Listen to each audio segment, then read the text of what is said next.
Hi all, this is Abhinav. I'm pursuing BTech 4th year at Bennett University. As part of my summer internship, I worked at Quadweb Technologies, which is located at Bangalore. It is a software-based company. And as part of our internship, at the end we have been assigned a project which is titled Leave Management.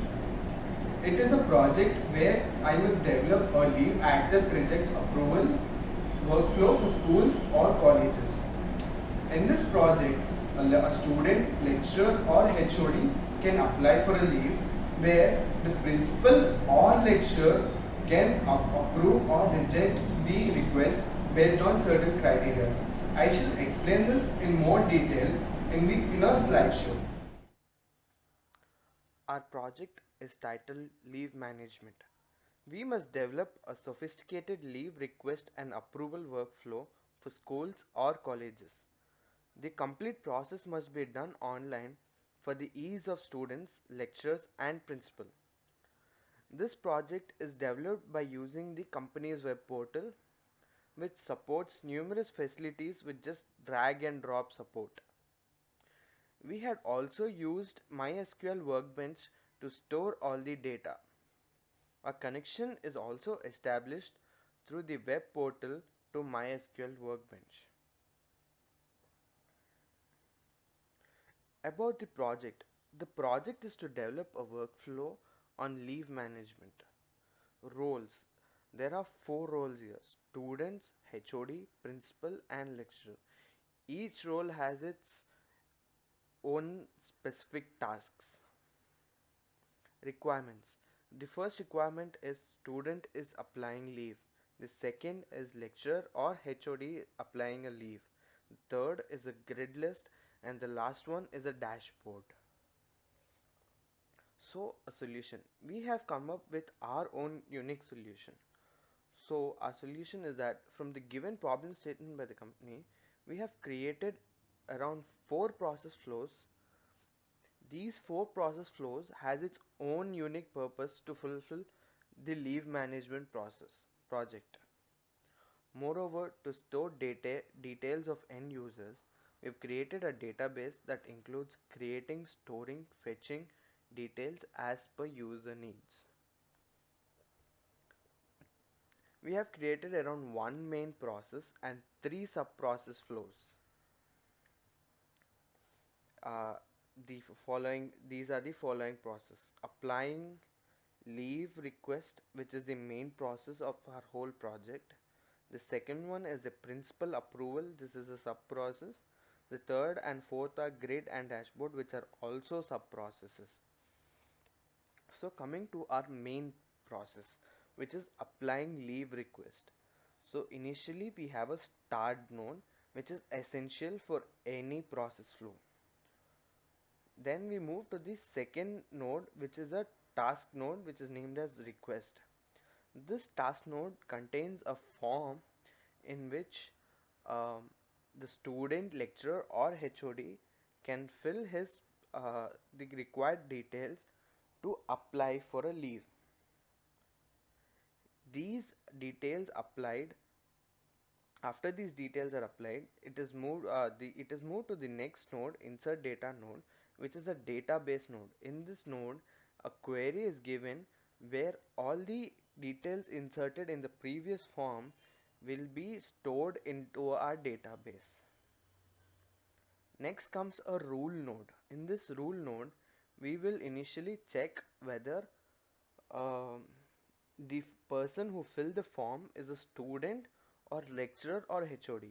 If it's a lecturer or HOD, the process flow moves to this sub process, which is the principal approval sub process, which contains principal approval sub process. So after this process, it moves to the end node. End node is also essential for any process flow.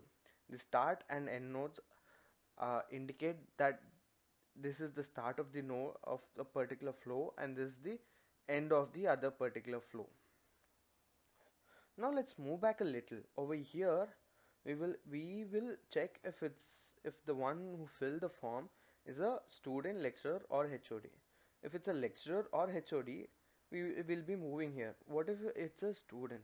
If it's a student, we'd be moving this side, this way.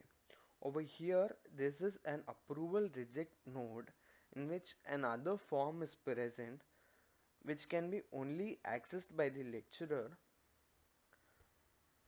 The lecturer can accept or reject the student's approval request. If he accepts the request, it moves to this database node in which a query is given where the approved status is being stored to the database, and it moves down to this rule node where in this rule we check for the number of requested dates. If the number of requested dates are more than 2 days, it moves to this mail node where mail will be sent to the HOD mentioning the student's details and the number of days, requested days, so that he has a track of how many days and who has applied. If it's just less than 2 days, it directly moves to the end node. Now coming back again a little, if the lecturer rejects over here, it will move to this database node where the reject status is being updated to our database. After this node, we move to this task node where a student will be asked whether he wants to reapply to the principal or not.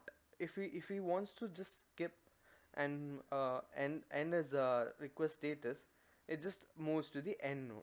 If not, it moves to this sub-process node which has the principal approval process, and after this process we directly move to the end node. So this is our main applying leave request main process node flow. We now move to principal approval sub-process. As mentioned before over here,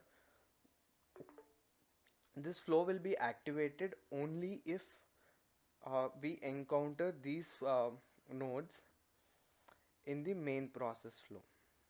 Over here, the start and end, which are essential for any process flow, we move to the accept reject node in which the access is given only to the principal to accept or reject the request. If the principal accepts, it moves to this node where the approved status is being updated to the database. And if it moves here, and if the principal rejects, it moves here where this where the rejected status is being updated to the database, and both move to an end. Then we have a grid sub process. This process is to check the whole details. First we encounter a task over here where he gets to select if he's a student, lecturer or principal. If the student selects student, it moves to task 4 and all the content in the form mentioned in that form will be displayed. If it's lecturer or HOD, it moves to this task where the contents which can only be visible to lecturer HOD will be displayed. And for principal, the same as how it goes for lecturer or HOD. So this is how a grid looks. So if I press student, if I am a student and I press student over here, I get to this grid where the list of all the students and their accept reject status will be displayed. This is the dashboard which it can be only accessed by the principal. The start node, the task node and the end node. The task node contains all this data where the principal gets to choose a particular month, and he gets to choose on what all dates how many people have applied for a leave request and gotten approval. As you can see, each date, these are the number of dates and these are the number of approvals on that particular day. and that's it. Thank you.